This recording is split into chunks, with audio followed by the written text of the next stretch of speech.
Welcome. You're here so you know there are serious problems with the American political system. This video is about fixing these problems. It is a nonpartisan approach. It will work for both Republicans and Democrats. It is common sense. The basic fix-up strategy is we keep what works and fix the flaws. It's that simple. We will remake America so it works for everybody politically. Most likely you're aware of many of the surface problems: gerrymandering, the Senate skew, scattershot foreign policy, money in politics, political polarization, and so forth. In this video, we will fix the underlying problems that cause these surface problems. The basic flaw with American governance is described with one word: citizenship. We're not real citizens. We're more like citizens in name only, or CINOs. We're more like members of this nation called the United States. Think about it this way. There's people, that's us, and there's the government. It makes the rules. The idea of citizenship is that we, as citizens, as members of the body politic, rule ourselves. We make our own laws. Citizens are people who participate actively in the political process. People who know what's going on. People who pay attention. That's what a democratic Republican system is all about. But we're not real citizens. Only about half of us do the minimal task of bothering to vote every 4 years. Most of us don't know who our congresspersons are. Most are vaguely aware of the basic issues. We have passports that say we're citizens, so we think we're citizens, but really, truly, we're not. In the void between us and the government, all sorts of slippery nonsense has slithered in. Rules still must be made, but what happens is usually not to our benefit. We are no longer in charge. Briefly, simply, the lack of citizenship is at the heart of what's wrong with our American system of government. Most other ills can be traced back to the non-participation of real citizens in the political process. Fix citizenship, and we fix America. So, for starters, let's specify what we mean by a good citizen. First, a citizen is a thinking human. We have brains. We use our brains to make decisions. We use our senses to try to grasp reality. We examine stuff and then we try to guess what we might do to make things better. We have ideas of things we might do. Should we buy a house? Should we visit our friends? Should we read a book? What we need are 1. Lots of good ideas. 2. Ideas which reflect reality. 3. Ideas which are orderly and logical. 4. Ideas that are practical. And 5. Ideas that compete with each other. In the competition, we want the best ideas to win out. We weigh options. Our thinking is fluid and flexible, not stuck, open to new ideas. We try to guess how things might play out in the future, so that in our thinking, we try to choose the best ideas about what to do. That's just one person.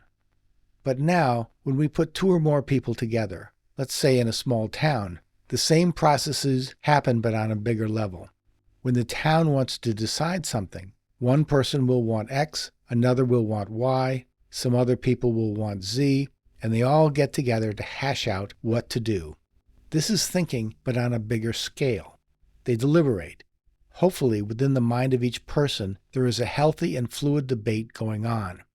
People together talk about the pros and cons of a proposal. This process works best when there are, like before, 1. Lots of good ideas. 2. Ideas which reflect reality. 3. Ideas which are orderly and logical. 4. Ideas that are practical. And 5. Ideas that compete with each other. No relevant good ideas should be excluded from the discussion. The process of internal debate should be orderly as well, with people taking turns, staying on the topic, advancing the discussion. When it's a single person making up their mind, then it's easy, but with a group, usually the decision comes down to having a vote. The proposal with the most votes wins. This is the basis of majority rule, of course. That's usually a smart choice because it usually means that most people will be happy with the decision. 50% or more of the people will want something and get that something, and that is usually good overall. It's our collective best guess about what's the best course of action. That is how the people are asserting their collective political power. This is how a democracy works. But what can distort the decision? Suppose some people are not good thinkers. Suppose others haven't been paying attention. Suppose others got bad information. Suppose others were bribed. Suppose others vote multiple times. If any of this stuff happens, decision-making may be flawed. So let's continue to describe our ideal citizen. Good citizens are people who are smart, educated, good thinkers who can have rational, critical discussions within their own minds. They're open to new ideas. They're not stubbornly fixed to one viewpoint. They pay attention to political matters. They have enough time and resources to participate. They accept the basic tenets of democracy. That is, free and fair elections, the rule of law, voting, and so forth. They understand that they have an agenda to uphold. They have a measure of economic self-sufficiency. They're not destitute, not homeless. They have enough money to buy news subscriptions. They're good communicators. They can advance reasonable arguments with others. They can agree to disagree. They're persuadable by reason. They are good people. They have a sense of morality and right and wrong. Now let's add some more characteristics of good citizens. They obey the law. They pay taxes. They're willing to fight to defend their town. They're willing to serve in the government. They can be fair and impartial jurors. This is a long list of attributes. It should be obvious that not all persons are citizen material. Some are uneducated. Some are stubborn non-thinkers. Some might not have a basic financial wherewithal. Some don't obey the law. Some might be old and feeble or too young and immature. Some may not respect the basic tenets of democracy. That's what citizenship is about. But there is one more concept that is important and that we need to be clear about before we can continue on with our repairs of the American system. That is the concept of rights. Most people have a sense of the term, but let's clarify it further. A right is a power of an individual to do something in the future that is understood and acknowledged beforehand by others. It's prior permission to do something in advance. To illustrate, here's a simple example. Suppose I want to raise my hand. I'm planning to raise my hand. I have the power of lifting my hand. In the present moment, I am thinking about raising my hand. There are other people nearby. These other people understand and acknowledge that yes, I can raise my hand if I choose to. If I raise my hand, I won't be punished or fined. Therefore, I have a right to raise my hand. I may or may not raise my hand, but regardless, I have such a right. A right is like a zone of possible future action that surrounds a person. It is like a bubble of possible future activity. It's permission in advance of activity. As such, it is a building block of freedom itself. The idea of a good society is to expand these bubbles of possible future action as much as possible. The bigger our bubbles, the more freedom we have. This is good. But what if bubbles bump into each other? Think of the space between bubbles as a law. One person can do this, another can do that, but we must not infringe on the rights of another. A law clarifies the limits of rights. Here's a simple example. There are drivers. There's a road. Some want to drive north, others south. Each driver has a right to drive, but there is a risk of crashing. So the law is like the double yellow line down the middle of the road. It says, northbound drivers keep to your side, southbound drivers keep to the other side. The law clarifies the rights of drivers. Even though the double yellow line law limits rights, it is ultimately freeing because it prevents crashes. It helps drivers get to where they want to go. Laws are good to the extent that they are clear, easily understood, are logical, preserve the peace, are consistent over time and space, treat people equally and fairly, expand personal liberty, and so forth. For example, the double yellow line law is not good if it doesn't divide the road equally, or if the directions change on weekends. So far, we've described citizens and we've described rights. When citizens get together, they talk and argue and debate and reason, taking turns talking, thinking, and then they make laws which, as I said before, clarify rights. If the laws are good, everybody benefits, since the bubbles of possible future action are bigger and there's more freedom for everybody. I imagine that most of us have a fairly good sense of how things aren't working for us. Money has an overbearing influence on politics. The middle and lower classes struggle to get by. Even though vast majorities of people want things like better health care, less gun violence, these problems aren't being addressed. There are lots of unhappy Americans. There is a huge wealth inequality, with a few people having billions of dollars and the vast masses of America struggling with rent and grocery costs. While the system is flawed, it still grinds on. Much about America still works. There are laws, there are businesses. Again, we keep the good things while we fix the flaws. So as we rebuild our American political system, we start with basics like citizenship and the idea of expanding and clarifying rights for freedom, and then we follow fundamental principles of design. These principles are well known, and we simply have to apply them. The first one, as explained earlier, is majority rule. It is our best collective guess about what to do. It recognizes that there is a basic wisdom to a group of people, the wisdom of the crowd. That's when lots of thinking humans get together and think about something that most people usually come up with the right answer. A related idea is one person, one vote. If some people could vote twice or thrice or multiple times, then they would have disproportionate power, and this would violate the idea of majority rule. There are several 100 million people living here in the United States, and the population is growing. We obviously can't have a nationwide legislative meeting of several 100 million people. It's impractical, even with today's technology. The solution, of course, is representative democracy.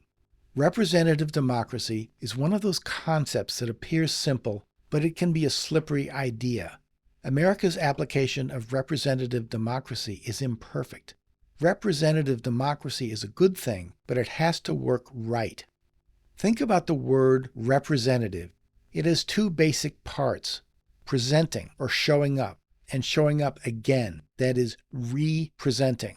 The idea, of course, is that we the people are too numerous for practical debate, so that we designate a small subset of ourselves to represent ourselves in the national legislature. When it works, it's like the legislature is a miniature and proportionally accurate version of the body politic. The smaller subset preserves the same scale as the overall populace. The smaller subset wants what the larger public wants. Here's the public. We take a magnifying glass, flip it so that there is a miniature version of the public with the same proportions, so that all of the ideas of the public are represented in miniature in the government. Everything is still there, but at a much smaller, more manageable size. So the representatives can have reasonable debates and make good decisions, as if the entire body politic was thinking about what's best for everybody. Let's bring in some numbers. Suppose 23% of the public wants high-speed rail. Then, if the representation is accurate, 23% of the government officials should want high-speed rail too. The 23% proportion is preserved. When the government makes decisions, it is likely that the issue of high-speed rail is heard and debated in the government. It might not get approved because it is not a majority, but at least the issue is raised and debated. If we examine our current system, the representation is stilted and bad. Members of Congress are not an accurate subset of the public. They're more likely to be older, whiter, richer, and male. Further, representatives must belong to one of the two major parties, either the Democratic Party or the Republican Party. There are no third or fourth parties represented in the legislature.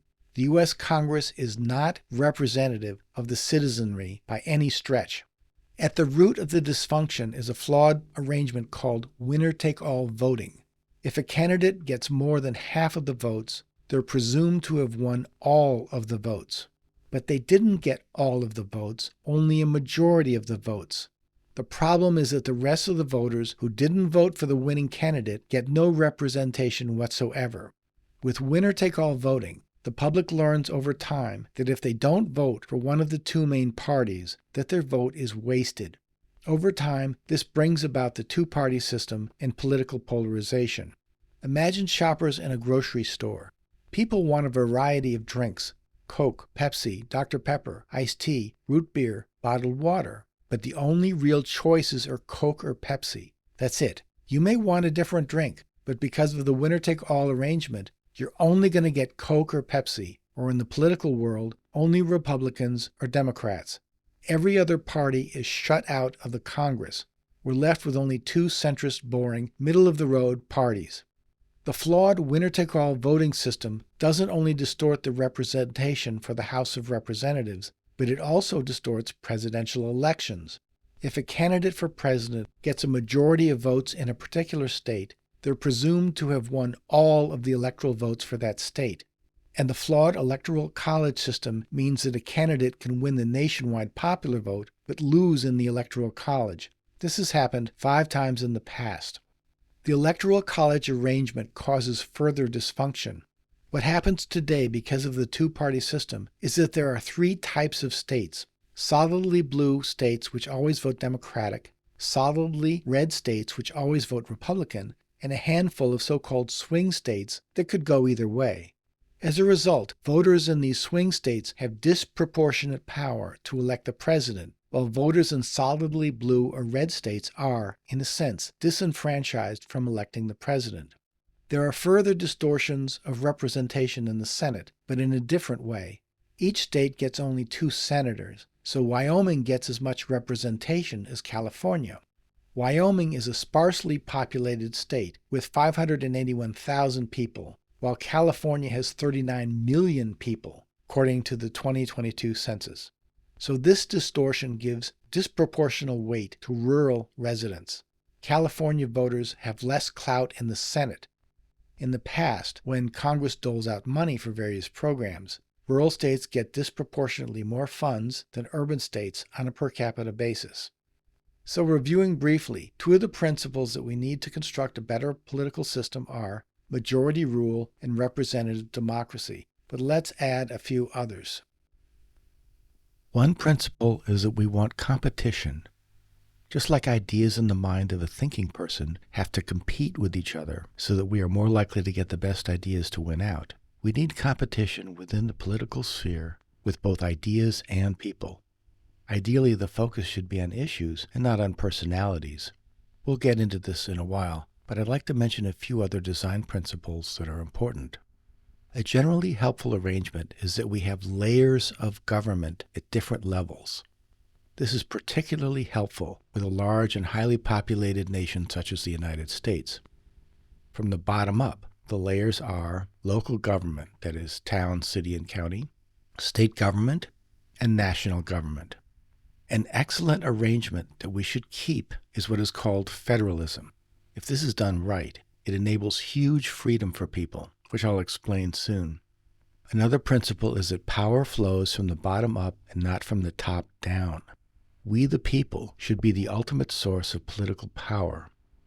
Another principle is that concentrated power is dangerous, so it is much better to distribute power. A way to avoid concentrations of power is to break up the workload so that different branches of government get different tasks with checks and balances. A last principle is national self-determination. The idea, of course, is that our nation makes its own decisions without interference from foreign governments or powerful foreign groups. So we are trying to describe an ideal political arrangement. Now I'd like to identify a general problem for democracies and republics. It's this: humans generally don't like to think about political issues. We'd rather work to make money, or go to school, or watch entertainment, or hang out with friends. For most of us, most of the time, politics isn't fun.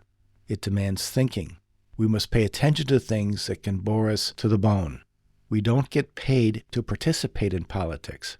At town meetings, there may be disagreements, and we're predisposed to finding ways to avoid conflict. We'd rather sit on our sofa to watch the latest made-for-TV movie. So in the system that we build, we must make it easy to participate, and where participation is welcomed, since we know that most people will take the path of least resistance. So ideally, we should shoot for minimal requirements of time and money so that the work of citizenship is something that can be easy enough for most of us to do without going gangbusters about it. At the same time, we need to insist that people participate in the process. Democracies are fragile systems. There is stuff to learn, and it can break down easily. If we look at human history, we see a sad pattern that the default political structure is ruled by one and only one person, almost always a man, with a team of underlings to carry out his orders. It's no accident that there are over 100 different words for the ruler: pharaoh, king, sultan, dictator, chief, and on and on. Why has one-man rule been the default arrangement? It's so easy to happen. It doesn't require thinking. It doesn't require people to be educated or to understand abstract concepts such as the law. There's a ruler pointing a finger at others, saying, do this or else. To disobey a ruler is like saying, in effect, that you want to rule instead of the ruler. It's a challenge to his authority, and any challenge can get a critic fined or jailed or killed. Such a ruler threatens death if we disobey. So we obey. We have no choice. We're not free. Living in an autocracy is not what's best for people since we have precious little freedom. Think about this video you're watching. I'm describing concepts like rights and the law, majority rule, democracy, and such. It takes time to flesh out these concepts, to understand and apply them. Now imagine there's a video about how we can live in an autocracy. It's a very, very short video. It's an autocrat pointing a finger at us and threatening, do this or else. Boom, video is over. Surprise, we have no freedom. We're serfs, slaves, mindless humans in a mindless system. Democracies and republics, historically, have been aberrations. They're relatively unstable. There are strong historical forces pushing them to revert to the one-man rule arrangement. Keeping them together requires work and energy. Let's list the guiding principles briefly.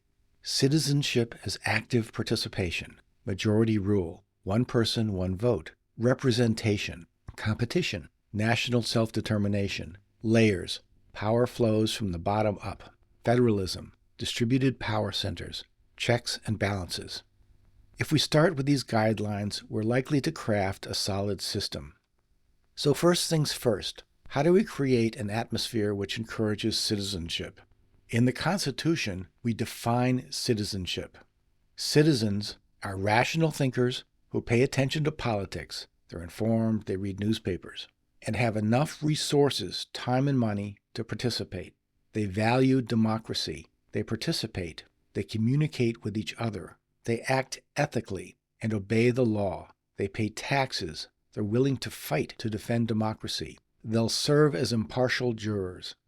So we define citizenship formally in the Constitution so that we specify what exactly this important relationship means.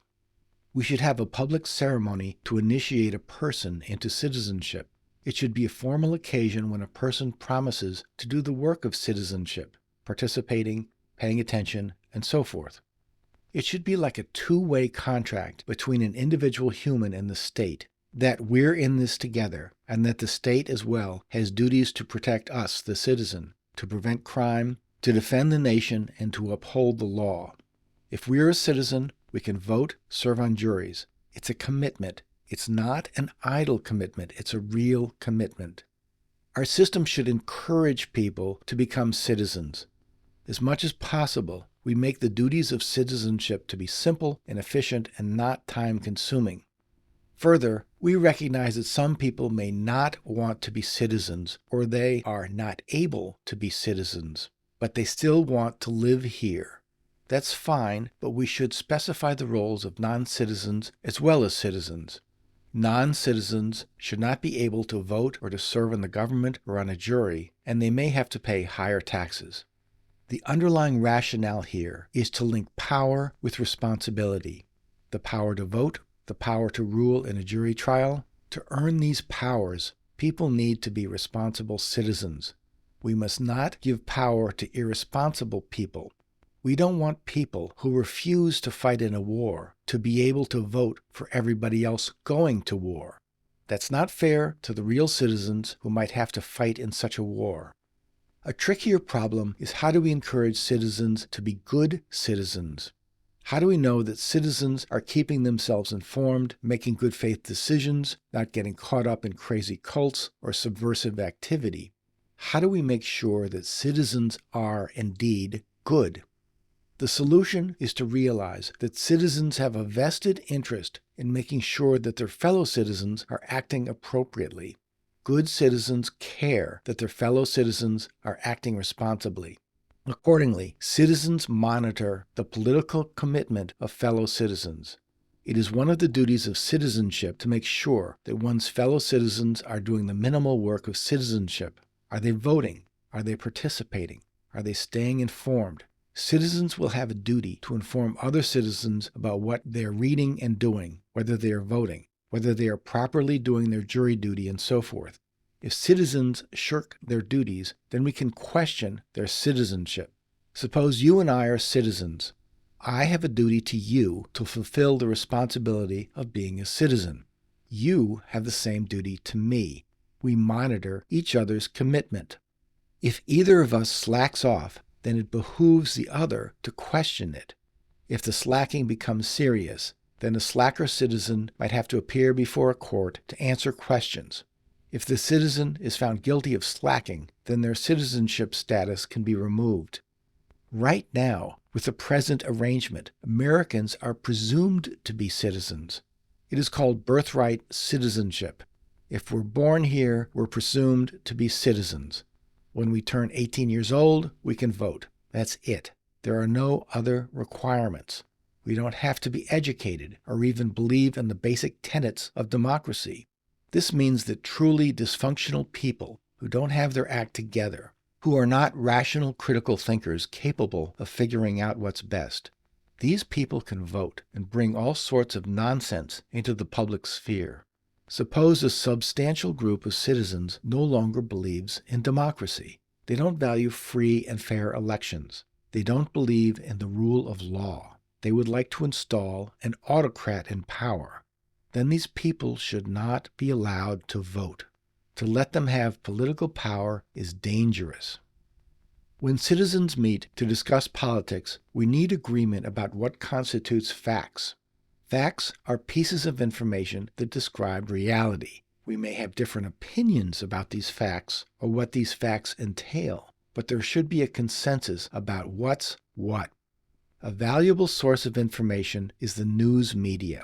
Reporters, journalists, editors. It is an important way for citizens to be informed.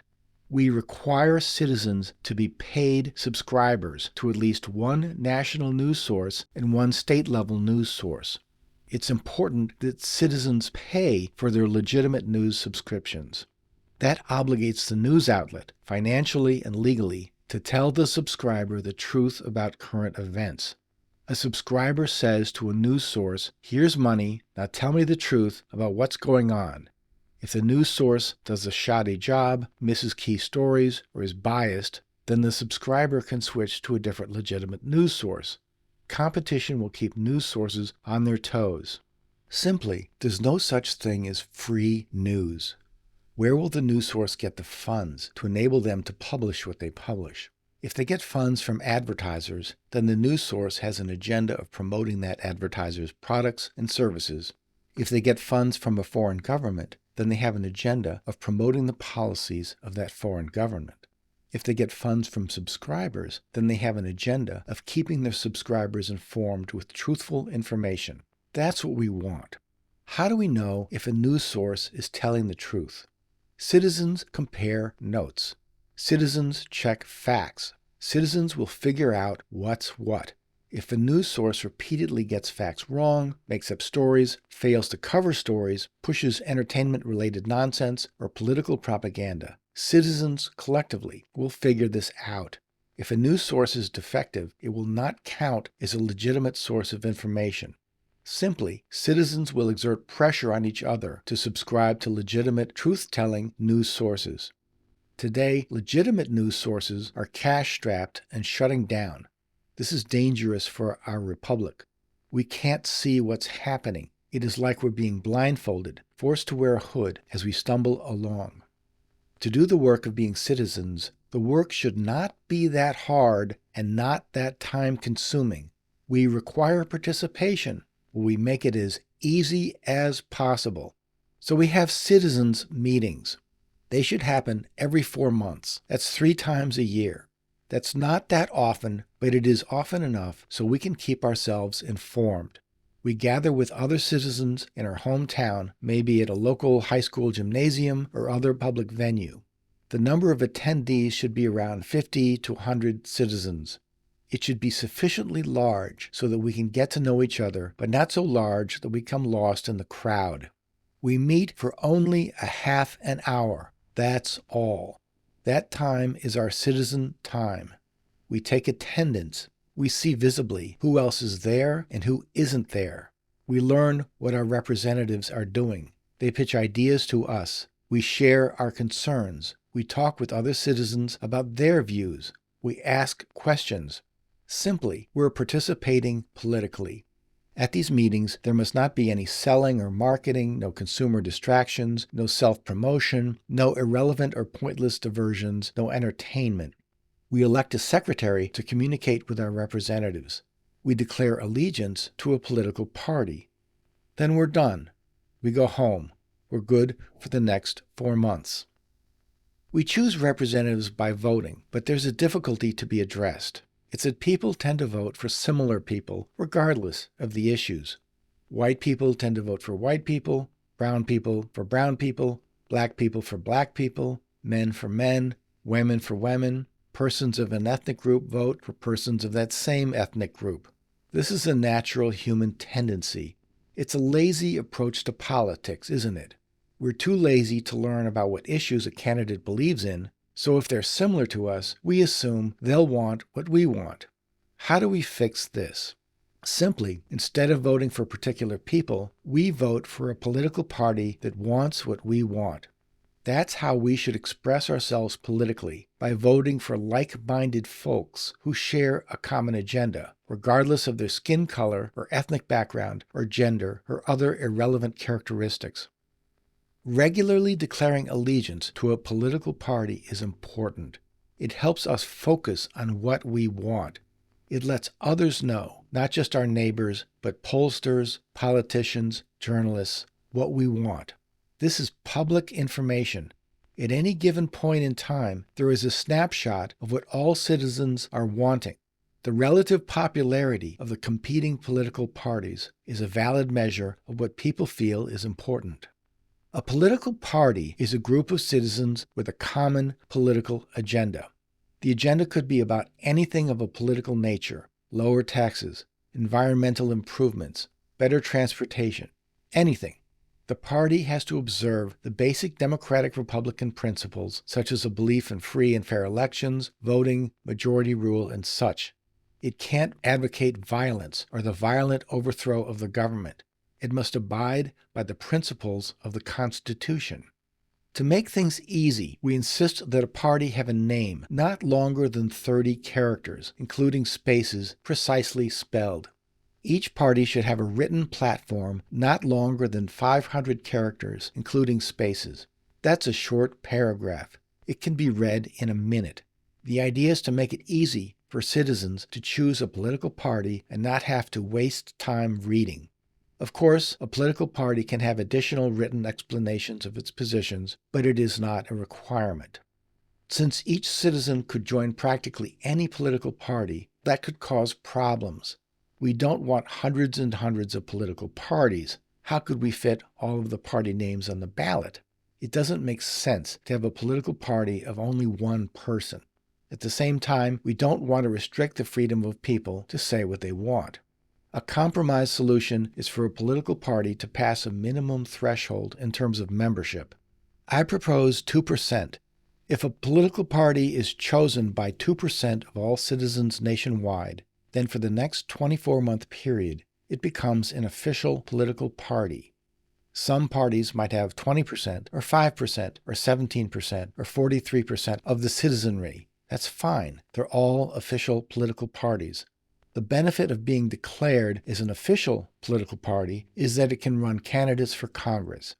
But if a party's popularity falls below 2%, then during the next 24-month period, they have to get their membership level back up over 2%. And if they don't, they lose their designation as an official party. Further, we insist that during their citizens' meetings, citizens choose an official political party at least half the time. That way, we have freedom to express ourselves by choosing an obscure political party. That freedom allows new parties to form, parties which didn't exist previously, while it also works to keep the number of political parties manageable. But we insist that a citizen choose an official party at least half the time. That way, everybody knows where we stand. During citizens' meetings, we should declare what news media we subscribe to. That way, others can see our choices. If some people are subscribing to biased media, or propaganda outlets, or entertainment-related drivel, then we can urge them to switch to better sources. It should be our duty as citizens to inform each other what we're reading and watching so that we can judge whether we're staying informed. Ideally, citizens should stick to the same meeting group as much as possible. The benefit is that it allows bonds between citizens to be formed, and these bonds can be extremely important in case the government abuses its power to unfairly push around one of us. Reviewing briefly, we attend meetings every 4 months for half an hour. Each time we declare membership in a political party, and at least half the time that has to be an official political party. This information is published nationwide and determines the relative status of all political parties, whether they're official parties that can nominate candidates to Congress or unofficial parties that are more like nascent parties. Every 2 years, we elect congresspersons to the House of Representatives. When we vote, it can be either public or private at an electronic voting machine. If we want our vote to be secret, after we vote, an additional paper copy of our vote, without our names or other identifying information, is printed and shared with news sources. That way the news media can check that the electronic voting is fair. We voted for a political party. What's important is that the national legislature mirrors the citizens. The legislature should be a miniature and proportional version of us. The way to do that is with something called party proportional representation. Here's an example. Suppose at election time, citizens vote for these official political parties. So according to this hypothetical example, the Conservative Party got 31% of the votes. So they should get 31% of the seats in the legislature. The Progressive Party got 29% of the votes, so it should get 29% of the seats, and so on. That's how the legislature mirrors the voting public. At present, our two-party system is a bad mirror. There isn't much of a selection of parties. Rather, there are only two mainstream parties. It pushes people to have to choose from two mainstream alternatives. Proponents of non-mainstream issues such as better transportation or reduced pollution or clean rivers don't have any representatives in the legislature. At present, each state is allotted representatives based on population. But I think we should change this, so each state is allotted representatives based on the population of its citizens. Most likely, this change will not affect the overall proportions, but the distinction is important because it encourages states to entice their residents to become citizens so that the state will have greater clout in the national legislature. We keep the total number of representatives at 435. There's no need to change that. Well, we must abandon the winner-take-all, first-past-the-post voting arrangement because it distorts the representation and it leads to the two-party system. Further, we must eliminate gerrymandering since it allows in-office politicians to choose their voting districts, in essence, choosing their voters. So here's my proposal. Every 2 years, citizens vote for one official political party. States tally the votes. If a party gets 30% of the votes in that state, they get 30% of the seats allotted to that state. I live in New Jersey. According to the 2020 census, my state's population is 8.88 million, so it gets 12 seats in the House of Representatives. If we take 12 and multiply it by 31%, we get 3.72 seats, which can be rounded up to 4 possibly. We'll leave it up to the states how to decide rounding issues. So here is the distribution of seats. In the example, the Conservative Party wins 4 seats. It will then send its first 4 candidates to Congress for 2 years. Notice that diverse views are represented. The bigger parties, the conservatives and the progressives, still get most of the representation, but the lesser parties, such as the transportation and no pollution and clean river parties, will get at least some representation in the legislature. They have a chance to bring their perspectives to government decision-making. Under the current system, such outlying parties get no representation, and as a result, they don't even have a chance to get their views heard. So it's an improvement. Notice that New Jersey is allotted 12 seats, but the official party's got only 11 seats. So the state of New Jersey will have to figure out how to allot the remaining seat, since in this example, there were no other official parties that met the 2% threshold. Notice further that there are no congressional districts. We've eliminated them. We don't need geographic districts with a party proportional voting arrangement. What it means is that all 12 representatives represent all New Jerseyans. We've eliminated gerrymandering. The bigger upshot is that the House of Representatives will more closely mirror the citizens. It's not just 2 viewpoints like the current 2-party system. Now there will be 5 or 6 viewpoints. There will be more ideas, more facts, more viewpoints that enter the legislative discourse. There will be more competition of ideas in the legislature. Decisions are bound to be better. Decisions are more likely to correspond to what the citizens really want. There's another problem with American governance, as everybody knows. Politicians are in office for life. So you know the next 2 words I'm going to say, you've heard them before, they're the right 2 words. Term limits. Yes, term limits. We limit each congressperson's term to 2 years. Each congressperson gets 2 years in, then 2 years out. Further, we limit the total number of years that a congressperson can serve to 6 years overall. After 6 years, the congressperson is out for good. Political parties can't keep the same folks in office for decades. They've got to choose new members. In the present arrangement, if a congressperson gets in office, then they have huge advantages for being reelected. They have a 6-to-1 access to cash contributions, so they can pay for better consultants and advertising. They have so-called franking privileges, essentially free mailings to constituents, which is really just advertising. Many congressional districts are redrawn in the process of gerrymandering to make their reelection easier. So about 90% of all congresspersons seeking re-election are, in fact, reelected. These incentives attract career politicians who have little interest in furthering our needs. Unfortunately, representatives have to spend much of their time fundraising instead of deliberating on public policies. The huge benefit of term limits for citizens is that elections are competitive. New people are brought into the process regularly. Politicians will have strong incentives to appeal to voters rather than to well-heeled billionaires or corporations with generous checkbooks.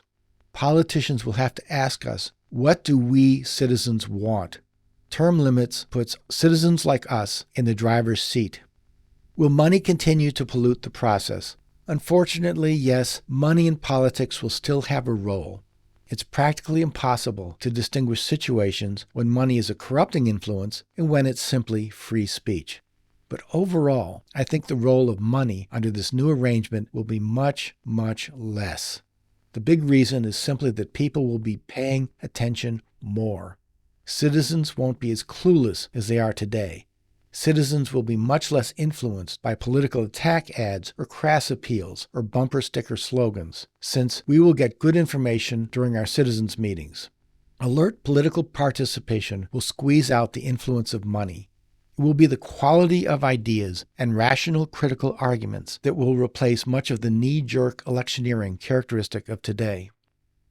There is a drawback with term limits, since Congress may lack the long-term experience and legislative savvy that comes with extended tenure in office. Sometimes experience is a good thing. The House will be made of 435 newcomers, mostly amateurs. They may lack valuable experience of how the government works. So what do? We want a domestic government that is stable and experienced and focused and strong enough to counterbalance the foreign policy wing that I will describe later. How do we do this? A way to counterbalance the inexperience of the House is with the experience of the Senate. Consider the United States Senate. With 2 senators from each state and 50 states, there are 100 senators in total. They have 6-year terms, and there are no term limits. Let's keep it this way. Remember, we keep what works and fix the flaws. We don't want term limits for the Senate because we want them to have long stays in office so that they can get valuable experience and knowledge and skill in governing. That way, they can serve as a strong counterweight to the House's lack of experience. In the past, there were 2 basic ways to choose senators. First, it was by the state governments. After 1920, senators were popularly elected. While both methods are workable, we should switch back to having state governments choose their 2 senators. There are several reasons for this. The first reason is that the state governments should have a say at what happens nationally. At present, they don't have much clout there. With the proposed arrangement, state governments can find out from their own senators what is happening in Washington. They will have 2 insiders there. It is important to have bridges between the different levels and layers of the government, and at present there is not much connection between state governments and the federal government. Letting states choose their 2 senators helps to build this bridge. The second reason is that a state government will do a good job of judging their senators' performance. A state government can hire evaluators and analysts to scrutinize how their senator governs and have an impartial assessment. Is their senator doing a good job?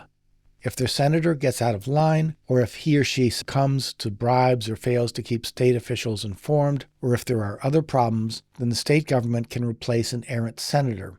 Most likely this won't happen, but it is an important check on the senator's power to be able to do this. A third reason for letting state governments choose senators rather than voters is partly to make our job as citizens somewhat easier and clearer. Our focus as citizens is figuring out whether we're happy. Do we have good jobs? Do we feel safe? Are we healthy? Based on how we feel, we choose a political party to represent us in the House. That's how we express our concerns. But the task of monitoring our state's 2 senators is an additional task that we really don't need to do. So let's let our state governments do that instead. So, state governments choose 2 senators. The problem with today's Senate is their function. They're half of Congress. As such, they have budgetary authority. Since all budget bills must be approved by both houses of Congress, by the House of Representatives and the Senate has veto power over where the money goes.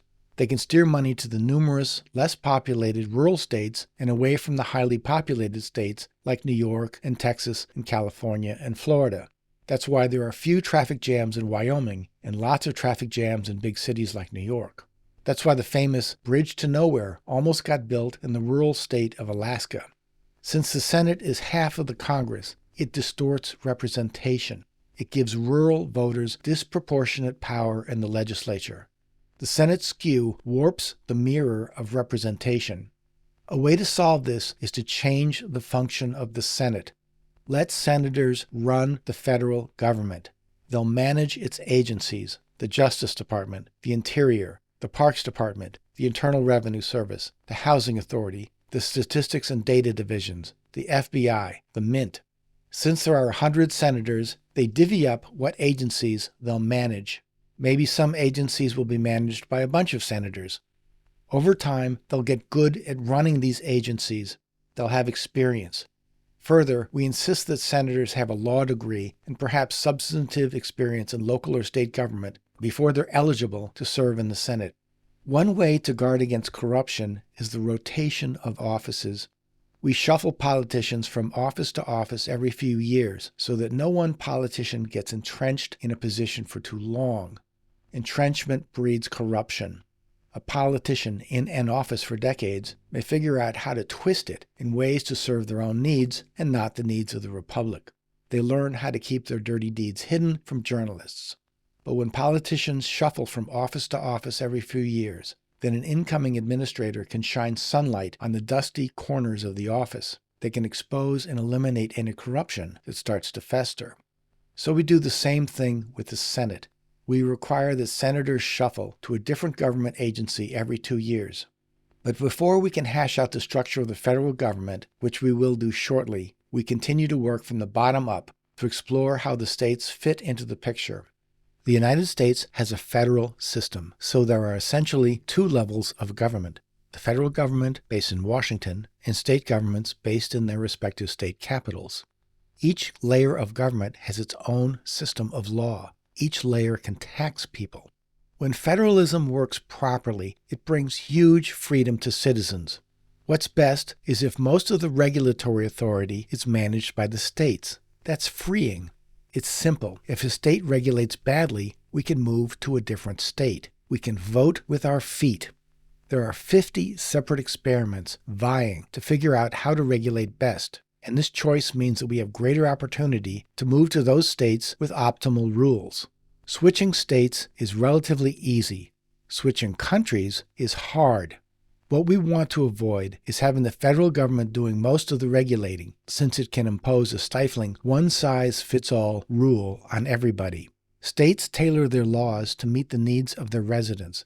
For example, the needs of residents of Alaska, because of its cold, mountainous climate, will be different from the needs of residents of Florida with its high population and flat, spread-out topography.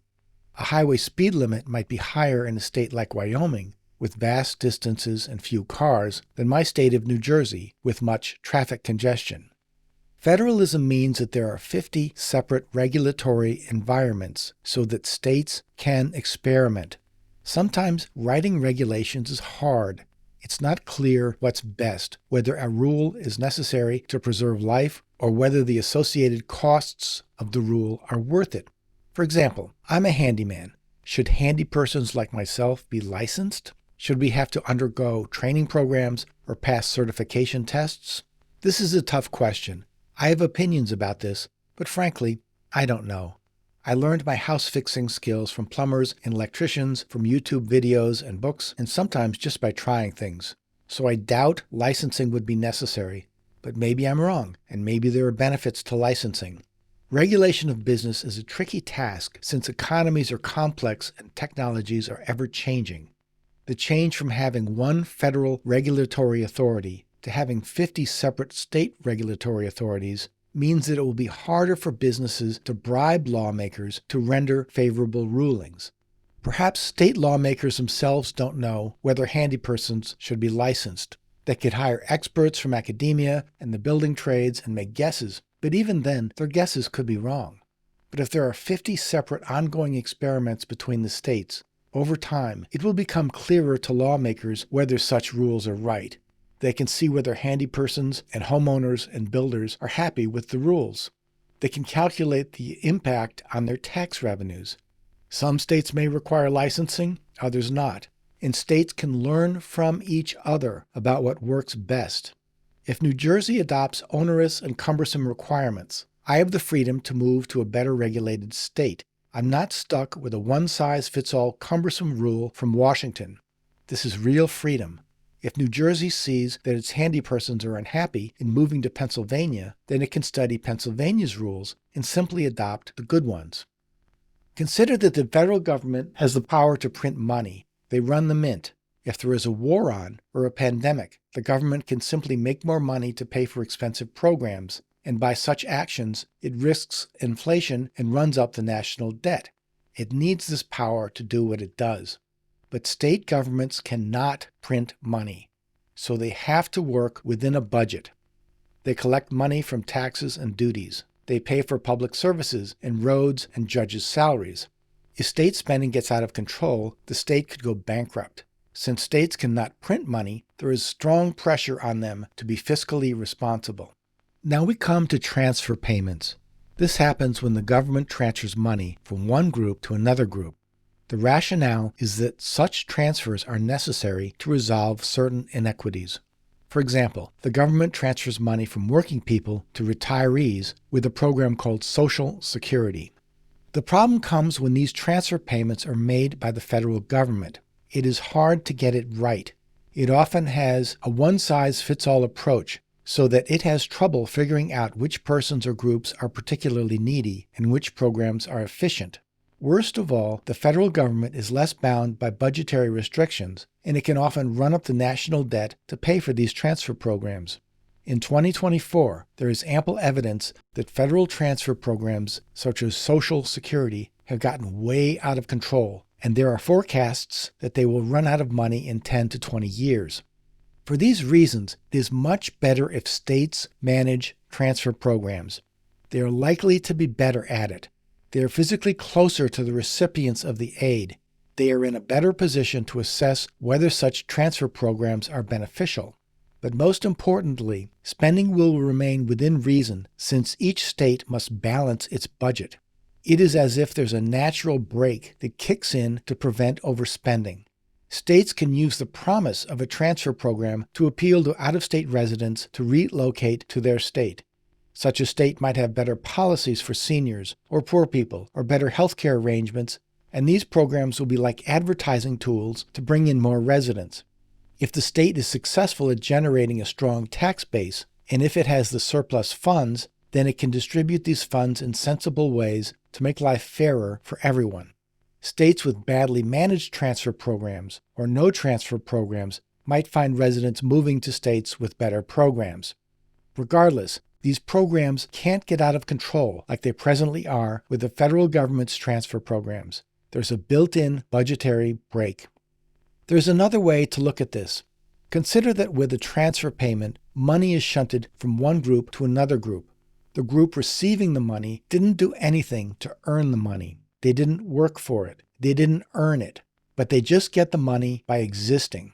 As such, a transfer payment is a possible source of corruption, particularly if the recipients use their political influence to keep the money flowing into their pockets, even though they no longer need such money. A benefit of shifting transfer payments from the federal government to state governments is that it lessens the risk of corruption, spreading it out to 50 states which have to balance their budgets, and away from the federal government which has fewer constraints. So transfer payments should be managed by state governments, not Washington. Now, if every state has different rules, there may be situations such that a national plan might work best. Interstate truckers, for example, shouldn't have to contend with a different rule every time they cross a state border.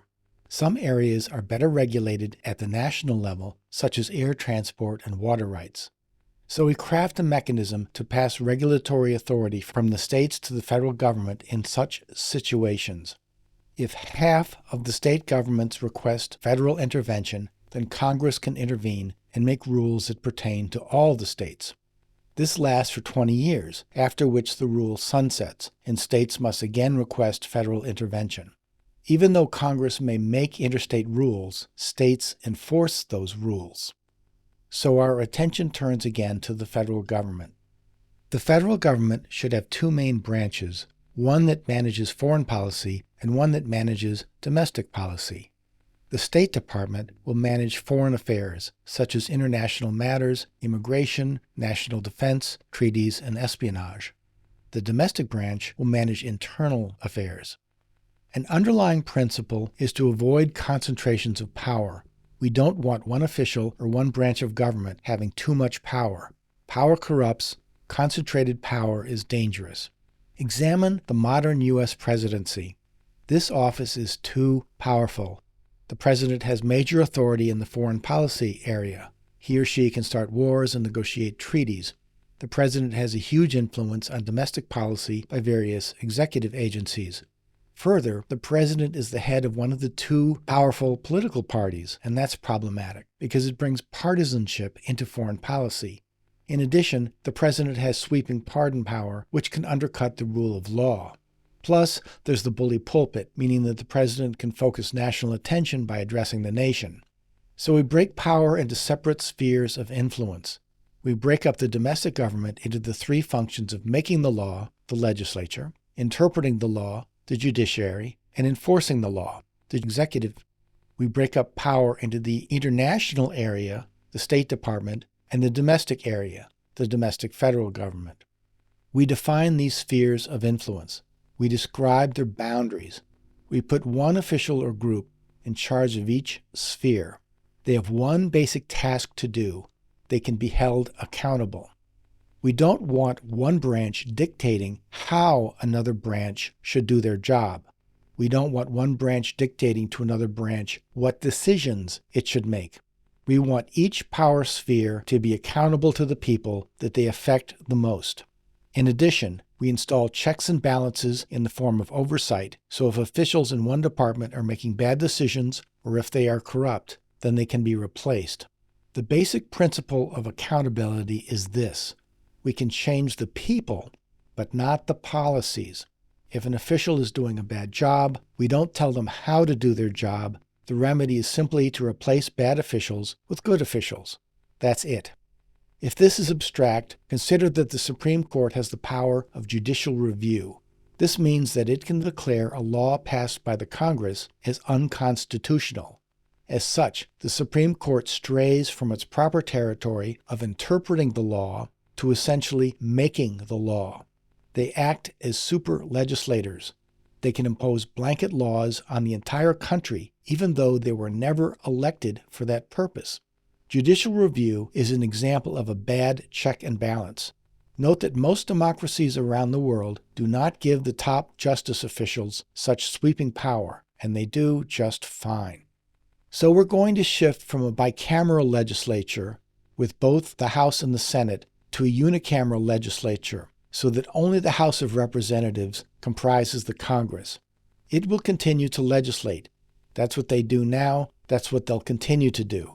Like before, we keep what works and fix the flaws. They'll pass legislation that affects the entire nation. They'll levy taxes.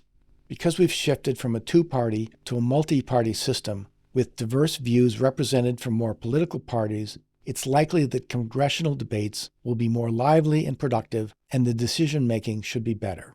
Notice that Congress will have less economic regulatory authority than presently. They can pass economic regulations only when half of the states allow them. Now we come to the presidency. In the proposed arrangement, we've taken away the foreign policy function from the presidency, so there is much less chance of partisanship infecting foreign policy. We keep the tripartite structure of the domestic government, the legislative branch, that is, only the House of Representatives, the judicial branch, that is, the Supreme Court, the executive branch, that is, the president, with administrative agencies run by senators. At the end of every 2-year cycle, representatives select one senator by majority vote to serve as the president for the next 2 years. The logic is that these representatives are likely to have a good sense of which senator is best suited for the overall job of being president, since they've been working in the government for the past 2 years. It's likely that they'll choose a senator based on their experience and leadership ability, and hopefully they won't be influenced by partisanship or ethnic considerations or bribes or other types of corruption. A benefit is that the senator that they choose will likely have solid experience in government. They won't be a newcomer. They won't be learning on the job like many past American presidents. The primary job of the president is to run the domestic government. They'll decide which senators run which agencies. They'll also oversee the State Department. Presidents won't be able to make foreign policy, but they'll have a general sense of whether the State Department as a whole is doing a good job. There must be term limits for the presidency. I like the 2 years in, 2 years out arrangement, and for a maximum of 6 total years in office overall, for the purpose of preventing corruption and lessening the concentration of power. In addition, we abolished the president's pardon power. Why did the framers ever give the president such sweeping power to nullify a decision by the Justice Department and excuse a criminal from punishment? Past presidents have abused this power. According to the proposed arrangement, presidents will no longer be chosen by the citizens in a nationwide vote. I think our representatives will do a better job than citizens of selecting the right person to be president, because they will have worked with him or her on and off over a 2-year period. Representatives will be less susceptible to negative attack advertising or other irrelevant promotions. They still could make a bad choice, but it is less likely that they will choose badly. The Supreme Court will continue to be the last court of appeal, but it won't have the power of judicial review, since that turns it into super legislators. Further, their jurisdiction will be limited to domestic cases. International cases involving disputes between foreign citizens or foreign governments and such will be decided by the judicial arm of the State Department. We've built up the domestic government with the president presiding over senators managing the various government agencies and representatives making the law. Now we come to foreign policy. A fair assessment is that the United States has a haphazard historical record in foreign policy. It has been inconsistent. Sometimes it does the right thing, other times not. It has a nasty habit of propping up foreign dictators, partly because they're easier to work with than foreign democracies. The nation has a tendency to involve itself in dubious and inconclusive wars, such as Vietnam, Iraq, Afghanistan, when it is usually not clear why, wasting lives and treasure. 58,000 soldiers died in Vietnam. For what? If we study history and political systems, one observation stands out. Most nations have had trouble with foreign policy. It is difficult. Perhaps the only example of consistent foreign policy successes was the Roman Republic from about 300 BCE to 100 BCE, so we can model the foreign policy function based on lessons from its history. The idea of national self-determination is that there are no intrusions into our national decision-making from foreign sources. We can diagram the decision-making process. Suppose the government is deciding what plan to enact. It considers how idea A might lead to idea B, that might lead to idea C, and so forth, until it reaches goal Z. The decision-making is entirely internal. It's our own government's doing. The nation makes decisions regarding what's best for the nation. What's important is that foreign governments and powerful foreigners don't interfere with this process by directing misinformation at voters in elections, by contributing to candidates' campaigns, or by other manipulative actions. These decisions should not be infected or polluted with interference from foreign entities.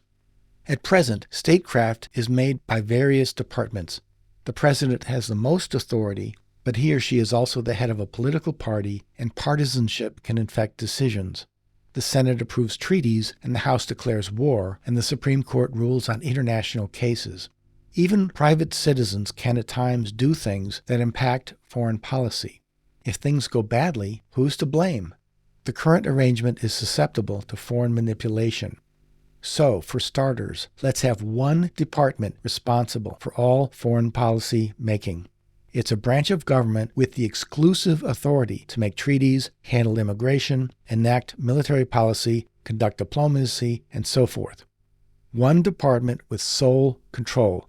So it's accountable. If things go wrong, we know who to blame. The Foreign Policy Department will have 3 sections. The first section is a body of skilled advisors who study the world. It's what de Tocqueville called a wise man who never dies. When members get old and die, they're replaced. But the body as a whole preserves its intelligence and knowledge, and the older members can school the incoming younger members about international developments. It's what the Roman Republic had in its Senate. It is a deliberative body, like the brains of statecraft, so it gets good at foreign policy. It can make plans that take decades to implement. It can keep commitments. It is not like an ADHD-riddled, mindless body that changes its mind every 4 years when a new president might be elected. It can consistently reward its friends and consistently punish its enemies. In my model, I number them at 101. That's an odd number, so if they vote, there will be no ties. They're highly paid, so it's hard to bribe them. Their finances are watched and limited. They come into office when they're relatively young, so they can stay there for years to learn their jobs. What the foreign policy advisors do is become skilled enough with world affairs and good with people so they can elect and monitor a leader. The second section of the State Department will be the head of state. The benefit of such an office is that this person can act quickly when emergencies happen. They can represent the nation to foreign governments. They can make speeches to the government to explain what foreign policy is about. They make all foreign policy decisions: immigration policy, diplomacy, war preparation, and execution. A third section of the State Department will handle international judicial matters, such as treaties, disputes involving foreigners inside the nation, as well as citizens abroad, diplomatic disputes, and such. I call it the military court. So that's the proposed State Department. It's all contained in one branch of the government. When mistakes are made, when things go wrong, there's no second guessing about who is responsible. The State Department will be responsible. It can be held to account. If mistakes are made, its officials can be fired by domestic government officials. Under the current system, no one branch of government is fully in charge of foreign policy, and this proposed arrangement fixes that weakness. The State Department will wield huge power. That's good when it comes to protecting the nation, but that can be bad since power is dangerous. It can be hugely corrupting. There is a risk that this department will take over the entire government, perhaps install a dictator. So how do we rein in possible abuses? The idea is to make the rest of the government strong enough to counterbalance the foreign policy department. We separate out the roles of the branches of government. The State Department manages foreign policy, while the domestic government manages domestic policy. Each branch has their own sphere of influence. Next, we make sure that the officials of the State Department are highly paid. They're so wealthy that they're difficult to bribe, but we set limits on their wealth and income so that they can't use any additional funds to bribe other parts of the government. We limit their wealth. So they're in the top 5% of richest people in the nation, but they won't become billionaires or trillionaires, and they won't have any incentive to corrupt things to get even wealthier. Last, we give domestic officials the power to fire State Department officials, but not the other way around. The domestic government will control the foreign policy government. Domestic government is like the boss of the foreign policy government. We give the President and the Senate the power to fire the head of state without explanation, and we give them the power to fire specific foreign policy advisors. But what we don't want is to have them dismiss the entire group of foreign policy advisors.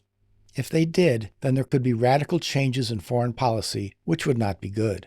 The huge benefit of the group of 101 foreign policy advisors is that they provide long-term smarts and continuity, enabling the nation to be consistently good to allies and consistently tough on enemies.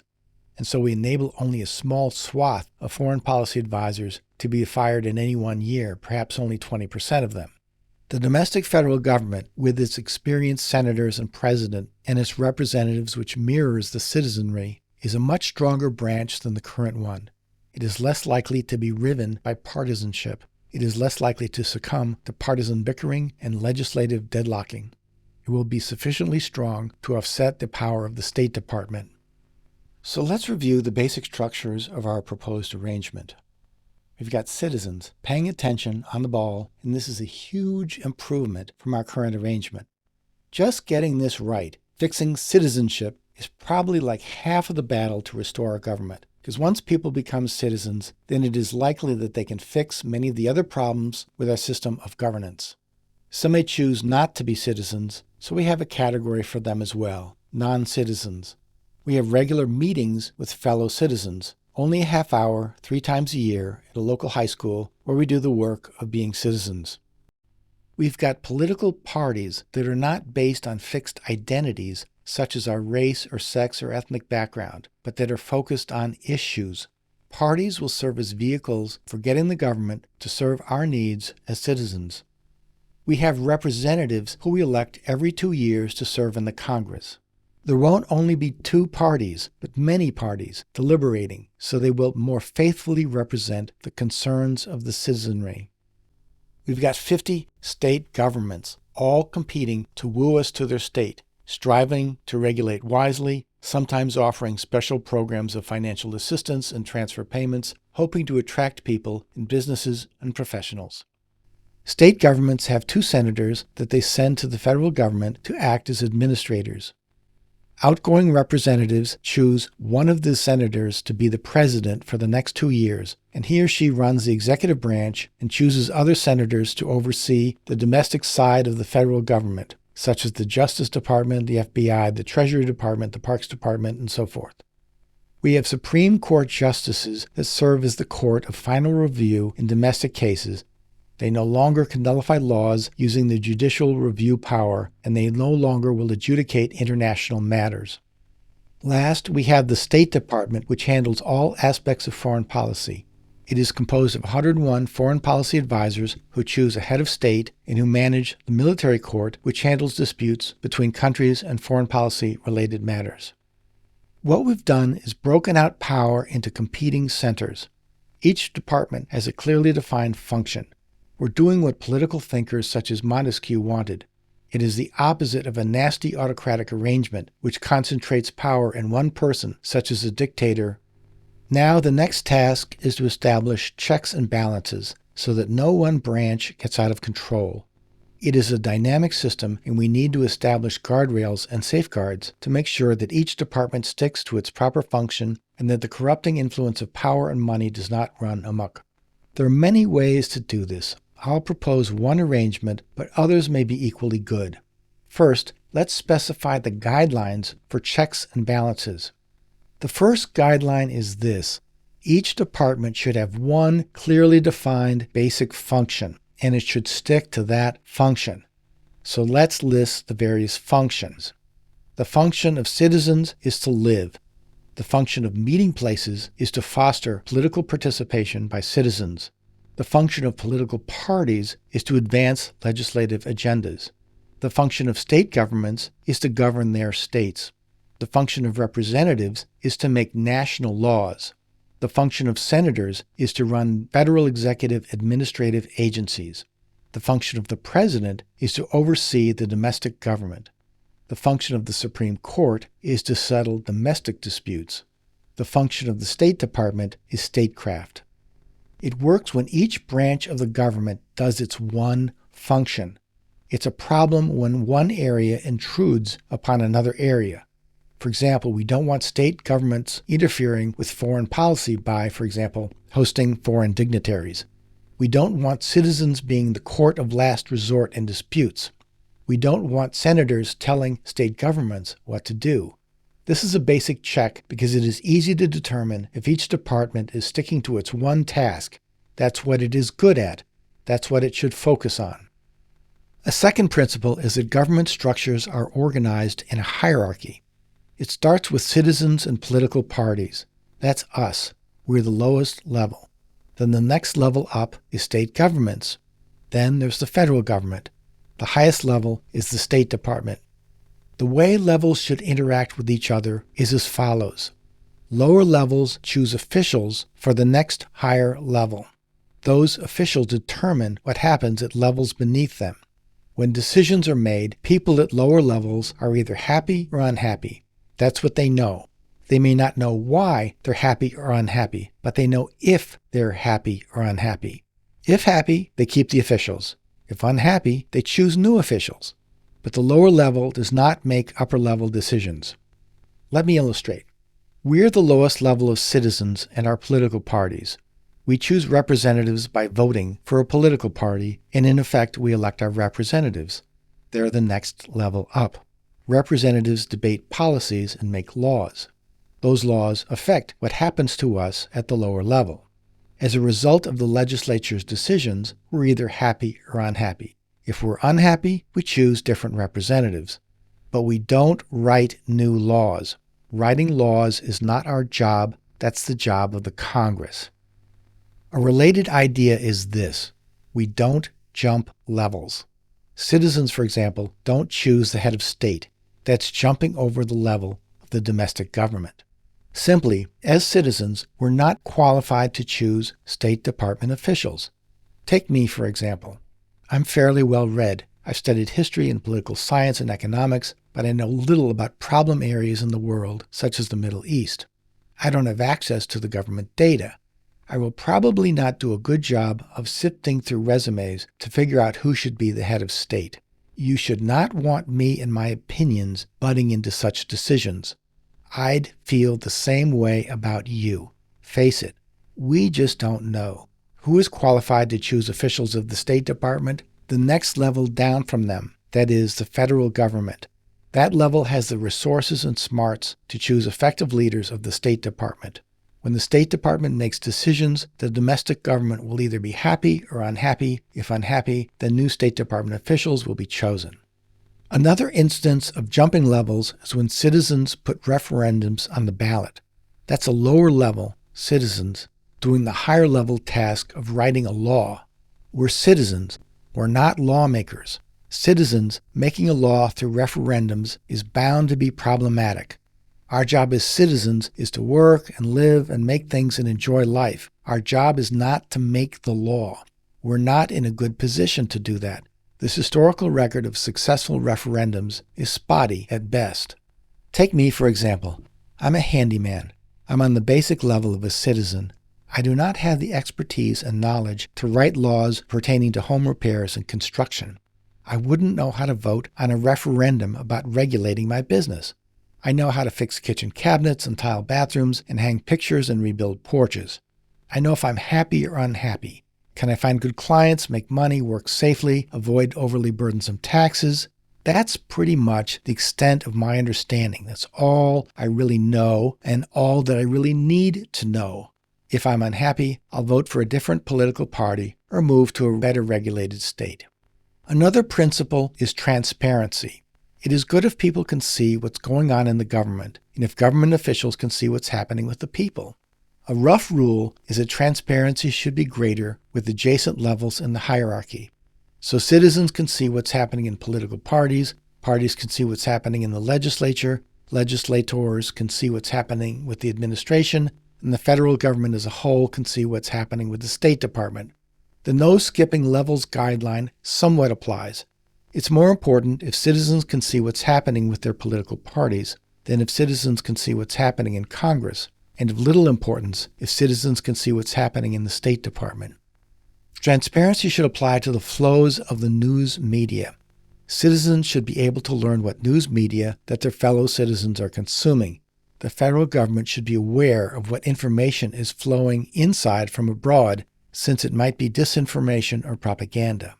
A rough rule is that each level reports to the immediate level below it. So the State Department reports to the President and the Congress, senators report to their state governments, and congresspersons report to citizens. There can be other types of reporting as well, but it's perhaps most important that it happens between a level and the immediate level below it. The benefit is that each level can judge whether the level above it is doing a good job. We have described the structures of government: citizens, citizens' meetings, political parties, state governments, the federal government, and the State Department. We've described the guidelines for designing checks and balances. By following these guidelines, a political architecture emerges. I'll start from the bottom and move up the levels and describe various checks and balances. A check is citizens on citizens. Every 4 months, citizens meet and we can see if our fellow citizens are doing the minimal tasks of citizenship, such as staying informed, voting, choosing a political party, showing up at meetings. If a citizen or citizens fail to meet these requirements, then their citizenship status can be tested. They may have to appear before a judge, and a jury may decide whether such a person may lose their status. The court case is a check on the process so that citizenship challenges do not get out of hand.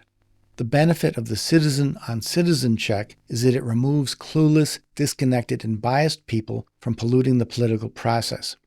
There is a mechanism for either encouraging the wayward citizens to reorient themselves toward proper thinking or else to remove them from citizenship.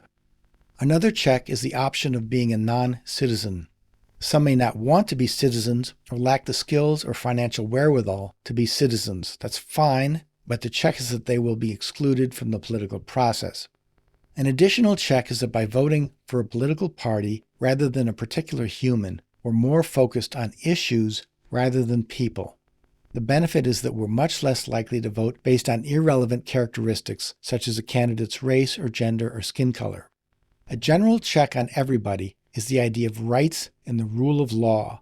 These concepts protect all of us. The Bill of Rights will still continue and perhaps be expanded with a right of privacy. Rights give us protections from the might of the government. Consider that the government is powerful, with police officers and judges and guns, and an individual citizen by comparison is practically powerless. What if we hear a knock on our door in the middle of the night and there are armed police officers charged with taking us to jail? What protects us from such abuse? But a general check on the might of the government is bonds between citizens formed every few months at the citizens' meetings. It should be a requirement of citizenship that we must look out for each other, and if the government becomes abusive, infringing on our rights, failing to follow due process, then we must come to each other's defense by insisting that the government obey the law and the Constitution. If you and I are at the same citizens' meeting, and if you're unfairly detained by the police, then it's my duty to speak up and insist on proper treatment, and it's your duty to do the same for me. This is a much better check than gun ownership. Guns won't protect us from government intrusion because the government will always have more firepower than us citizens. There have been no cases where private citizens held out against the combined force of the government. The criminals Bonnie and Clyde escaped capture for about 4 years, but were eventually killed. Another check is well-funded journalism. We require citizens to become paid subscribers to legitimate news sources, so newspapers and reporters and editors will have the funds to tackle tough stories. The media is better able to keep us informed about current events. In effect, better journalism is a check on the government. A general check on political parties is that they must compete with each other.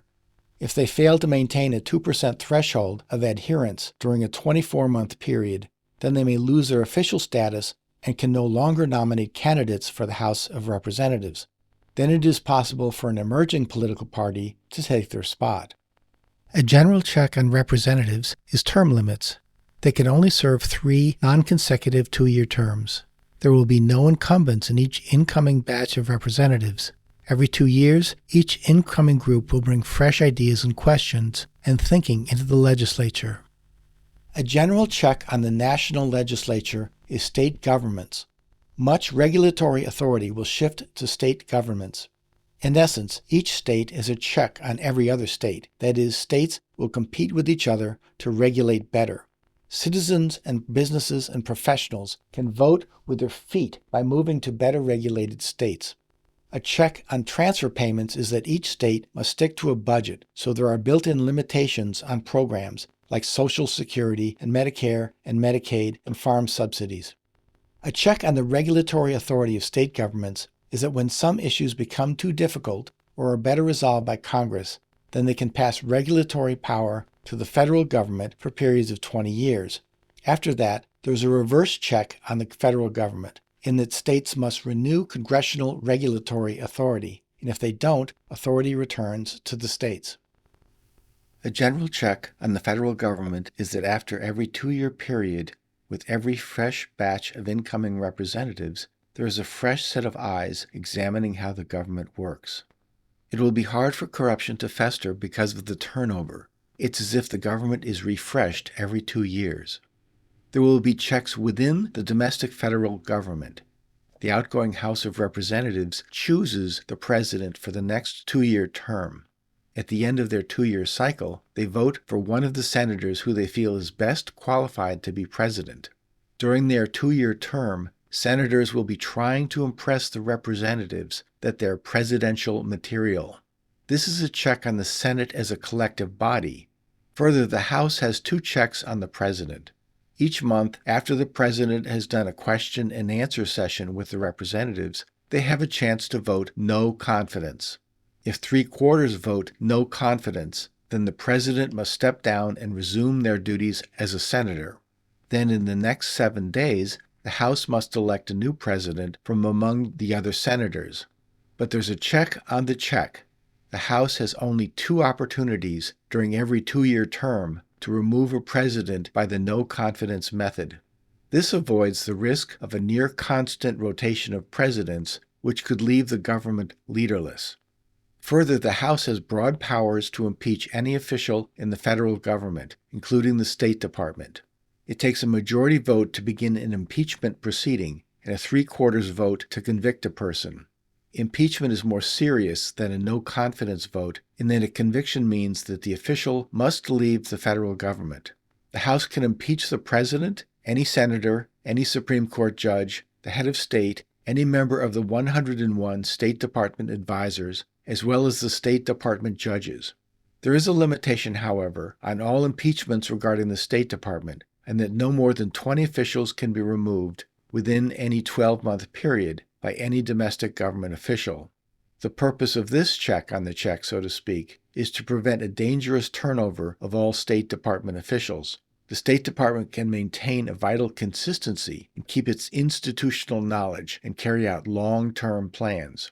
If 3/4 of the House vote to impeach the president, then he or she is removed from the federal government entirely. The rules and powers of the House will remain pretty much as with the current system. The House controls budgeting and spending and taxation. They can elect a speaker to serve as their collective voice. The House can make its own rules about how it conducts its internal deliberations. The senators will run the domestic side of the federal government. This is a change from their current powers. They'll head various agencies. There are no term limits on them because they need experience to serve as a counterweight to the inexperienced House of Representatives. The check on the Senate is that they will have to rotate offices every few years so that none of them become entrenched at the same department. That is a way to prevent corruption from festering.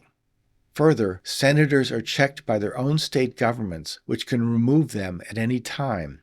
It is unlikely that all senators will be removed in any one year, thus making sure that the domestic side of government is staffed by knowledgeable professionals. In addition, senators must have a law degree and have experience in lower levels of government before they can be approved by their state to their position as a U.S. senator. The check on the president is that they can only serve 3 two-year, non-consecutive terms. Every second year, there is a new president coming into the office. The president can remove officials of the State Department in any given 12-month period, including the head of state, and with such power, he or she can rein in the excesses of the State Department if they happen. The overall limit of removals of State Department advisors from the head of state by the President or by the House or by the Senate is 20 officials in any given 12-month period. In addition, the Senate, by a 2/3 vote, can fire any official in the State Department. When vacancies open up at the Supreme Court, the President can nominate a candidate, but the nominated candidate must be approved by a majority vote by the Senate. This keeps the current arrangement. In addition, there is a 15-year term limit on the Supreme Court justices. Consistent with the current arrangement is the presidential veto power. When the House passes a law, the President must sign it, and if it is unsigned, it is vetoed, and then it requires a 2/3 vote in the House to override the veto.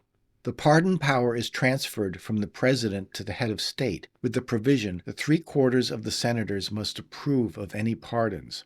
The thinking is that in international affairs and foreign policy, the circumstances might be so unclear and ambiguous that in certain unforeseen situations, pardons may be necessary. So this is more of a safety valve with limitations. Within the State Department, as said previously, the 101 advisors choose a leader, not one of them, to serve as the head of state. That person represents the nation to foreign governments and has broad authority in all international matters, such as immigration policy, treaties, the execution of war, diplomacy, espionage, and so forth. As a general check on everybody else, the State Department must have exclusive authority to make and carry out foreign policy. It can't have interference from domestic government officials, from state governments, or from private citizens. The check on the power of the head of state is that the 101 advisors must continually approve of his or her job. They can oust him or her without explanation at any time. Except in unusual circumstances, reporting must be done physically and in person and not through an intermediary such as a television or digital signal. This is a general check to make sure that reports are not made by artificial digital images or other substitutions. The State Department reports to the President and the Senate and the House regularly to keep them informed about international developments. Reporting should be monthly, and perhaps more frequently in times of a national emergency.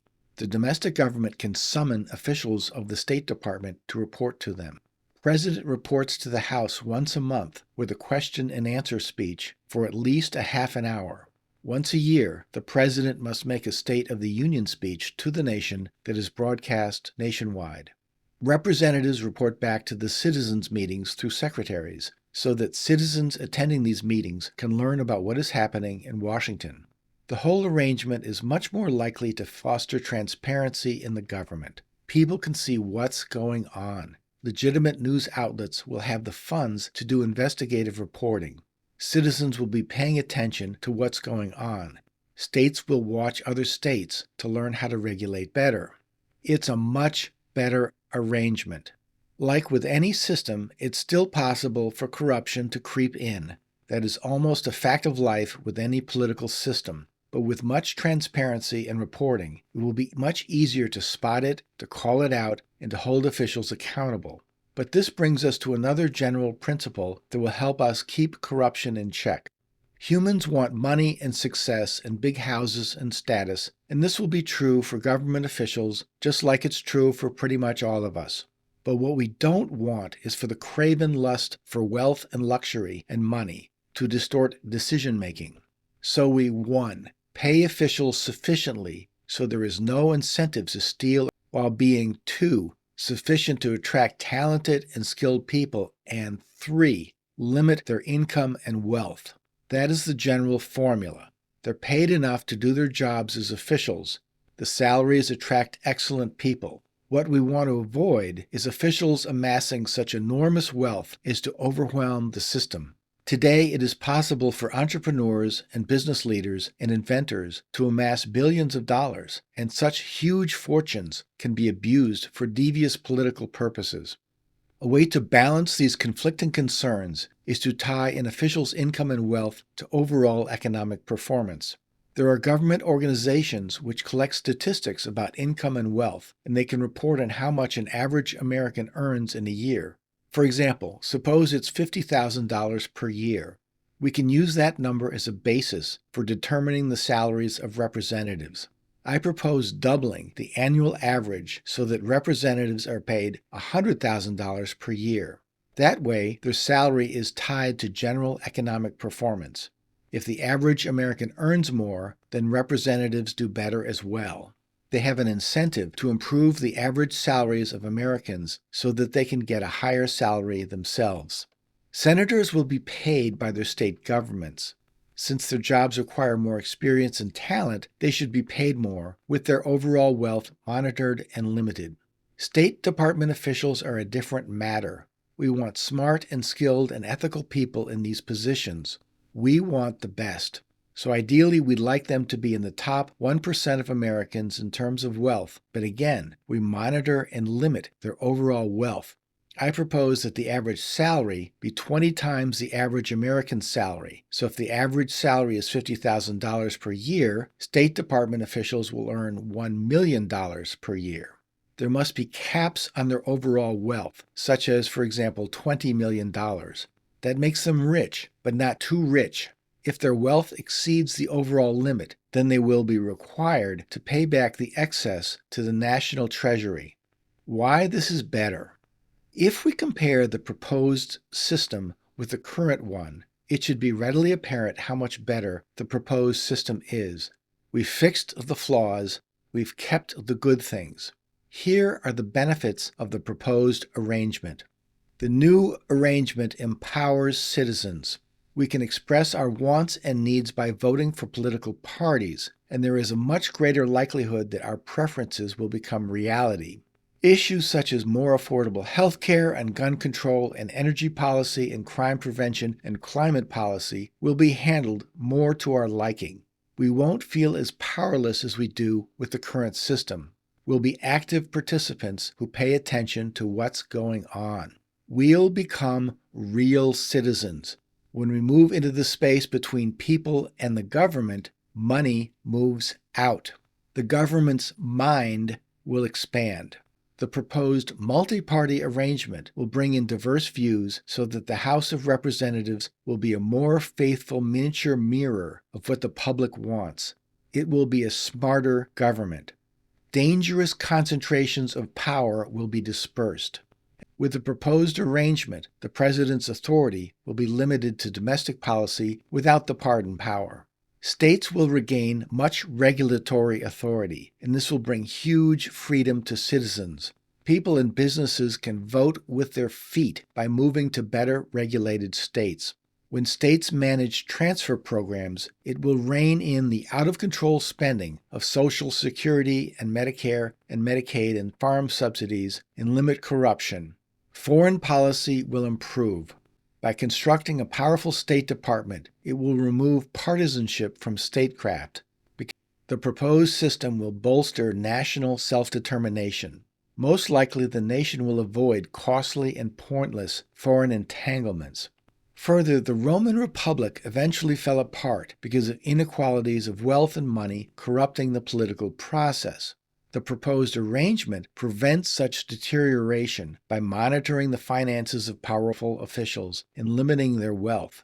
The new arrangement solves many nagging problems, including gerrymandering, the Senate skew, in-office politicians for life, seemingly endless political campaigns, getting money out of politics, and a partisan Supreme Court legislating via judicial review. It will be easier for the nation to work within a balanced budget. The proposed arrangement will undo political polarization because of the multi-party arrangement. Conclusion. Such is the proposed arrangement. If critics would take issue with parts of the proposal, I challenge them to present a fully integrated new constitutional system like I have done. If you are an American and if you are concerned about the present state of political dysfunction, I urge you to act to fix things. One way is to insist on a second constitutional convention. Please copy and paste a link to this video and send it to your neighbors and to newspapers and to government officials. I declare this video to be a public domain document, including the text and my images and diagrams and illustrations. This means that everybody owns this video. I encourage you to share it, and of course, press like and subscribe if you feel so inclined. Thank you for watching this video.